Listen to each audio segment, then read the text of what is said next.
Tu as sûrement déjà vu au moins une fois quelqu'un brûler de la sauge ou même du palo santo, mais savais-tu que ce simple geste était en réalité un rituel vieux de plusieurs millénaires? Aujourd'hui, je vous embarque avec moi à la découverte de la fumigation, une pratique ancestrale et fascinante. La fumigation existe depuis des siècles, voire même des millénaires, et fait partie intégrante de plusieurs cultures et traditions spirituelles autour du monde. De l'Antiquité égyptienne aux rituels amérindiens, en passant par les pratiques religieuses asiatiques, la fumée a toujours été perçue comme un moyen de purifier l'air, d'apporter des bénédictions ou même de se connecter avec les esprits. Dans les pratiques magiques et spirituelles, la fumigation consiste tout simplement à venir faire brûler une plante, une résine ou des bois spécifiques afin de venir purifier un espace, de venir élever les vibrations ou encore même d'invoquer certaines énergies. Les fumées qui s'y dégagent sont considérées comme des vecteurs d'intention, mais également de connexion avec le monde spirituel qui nous entoure. Cette pratique est présente dans de nombreuses civilisations. Vous avez par exemple l'Égypte antique où on utilisait ici de la myrrhe ou même des encens qu'on venait brûler dans les temples afin d'honorer les dieux. En Grèce et surtout dans la Rome antique, on brûlait de l'encens lors de rites religieux, mais également funéraires.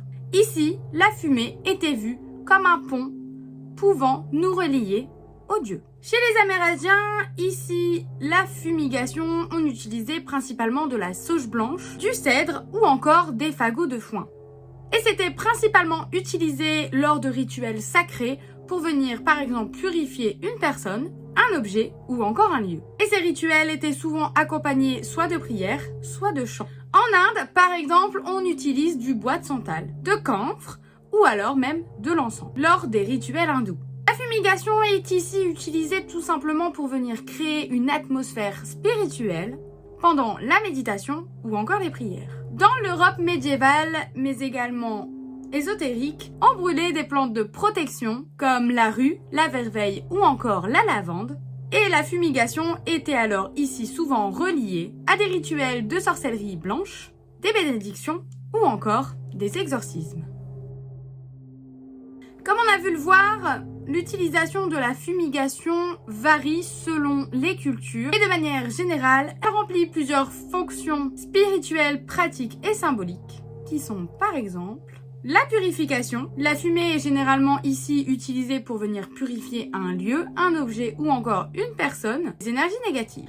Nous avons également la protection, tout simplement parce que certaines plantes sont réputées pour venir repousser les influences négatives ou même les entités indésirables. On l'utilise également pour un équilibrage énergétique, parce que grâce à leurs propriétés vibratoires, certaines fumigations servent ici à venir harmoniser les chakras ou à venir tout simplement rééquilibrer l'énergie d'un espace. Nous pouvons l'utiliser aussi lors de rituels, mais également d'invocations, car dans de nombreuses traditions spirituelles et religieuses, la fumigation va venir ici accompagner les cérémonies. Elle marque souvent la fin ou même le début d'un rituel. Ou on peut l'utiliser également en soutien lors de la méditation ou même encore d'une prière.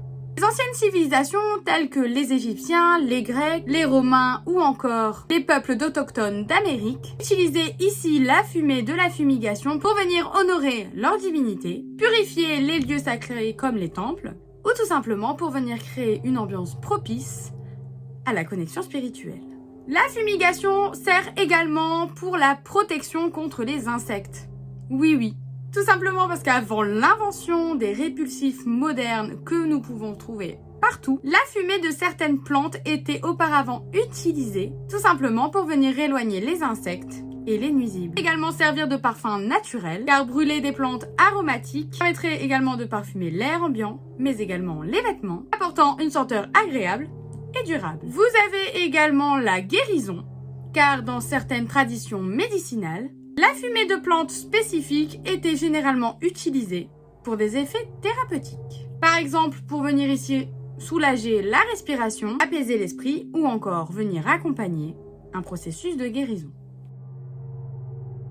Comme on l'a vu, certaines plantes sont bien plus que de simples supports pour créer de la fumée. Elles sont porteuses de significations spirituelles, de symbolisme profond et de puissance énergétique. On voit souvent passer la sauge blanche ou encore le palo santo qui sont devenus aujourd'hui incontournables, si je peux dire ça comme ça, mais il faut savoir que tant la sauge que le palo santo, leur usage aujourd'hui pose de sérieux problèmes environnementaux, mais également éthiques. Tout simplement parce que le palo santo, lui, qui est censé être prélevé sur du bois mort, est en réalité, à cause de la hausse de la demande, est en train d'être prélevé sur des arbres encore sains. C'est-à-dire qu'on est en train de créer une déforestation pour venir créer du palo santo. La sauge blanche, quant à elle, est face à une surexploitation alarmante. Et son utilisation hors contexte peut en plus être perçue comme de l'approbation culturelle. Notamment envers les peuples autochtones d'Amérique du Nord, pour qui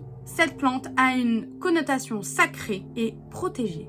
Mais pas de panique, il existe plein d'autres plantes tout aussi puissantes et respectueuses de l'environnement. Et certaines peuvent même pousser directement dans votre jardin. Je vais vous présenter du coup quelques alternatives durables qui sont beaucoup plus écologiques et éthiques. Et qui sont en plus très ancrées dans les traditions et les pratiques magiques et spirituelles. Vous avez par exemple le romarin qui a des vertus de purification, de protection ou encore même de clarté mentale.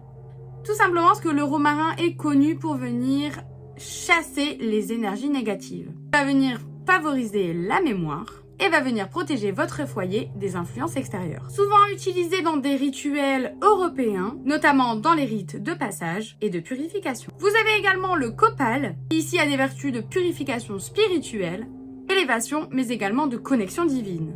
Le copal est souvent très utilisé pour venir appeler les esprits, ouvrir des espaces sacrés et renforcer les intentions. Souvent utilisé en Mésoamérique, le copal était brûlé dans les temples pour venir honorer les divinités et nettoyer les lieux de culte. La hierba santa, elle a ici des vertus de guérison émotionnelle, d'amour-propre, mais également de protection. Et elle aide également à communiquer avec les esprits. La hierba santa est connue ici pour ouvrir le cœur, apaiser les blessures émotionnelles et, bien entendu, encourager la bienveillance avec soi-même. Originaire du sud-ouest des États-Unis, elle est souvent utilisée pour des rituels de guérison et de force intérieure. Vous avez également le cèdre, qui ici a des vertus de protection, d'ancrage, mais également de purification profonde. Le cèdre va ici venir attirer les bons esprits, va venir éloigner les énergies dites sombres, et va venir renforcer les fondations énergétiques d'un lieu. Considéré comme un arbre sacré chez de nombreux peuples autochtones, il est utilisé pour venir purifier les maisons, mais également pour venir créer des cercles sacrés. Le genévrier, qui a des vertus ici de purification, de protection également contre les énergies sombres, mais aussi de courage. Le genévrier est souvent utilisé ici pour couper les liens énergétiques toxiques et pour venir purifier après une confrontation émotionnelle. Souvent utilisé dans les régions nordiques, il était brûlé ici pour éloigner les esprits malins, mais également pour purifier les malades. Et enfin, dernier exemple, vous avez bien entendu la lavande, qui ici a des vertus d'apaisement, de paix, mais également de purification, cette fois-ci douce. La lavande attire les énergies bienveillantes, va venir calmer les tensions et va venir favoriser le sommeil et les rêves lucides.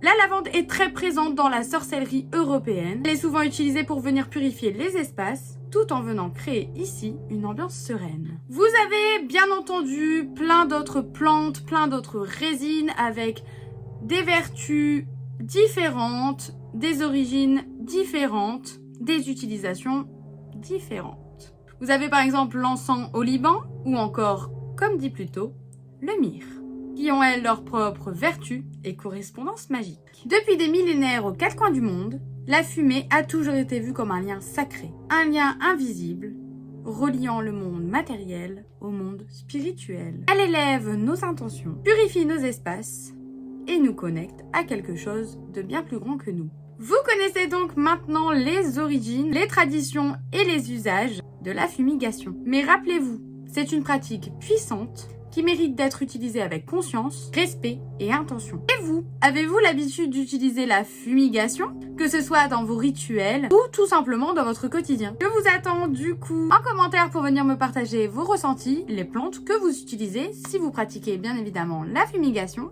Je suis très curieuse de vous lire. En attendant, n'hésitez pas à me dire si une vidéo de comment utiliser la fumigation pour ceux qui ne s'y connaissent pas vous intéresse. Je vous attends en commentaire. En attendant, n'hésitez pas à liker et à partager cette vidéo à vos amis. Et on se retrouve la semaine prochaine pour une nouvelle vidéo. N'oubliez pas que chaque histoire mérite d'être racontée et que derrière chaque flamme se cache un mythe.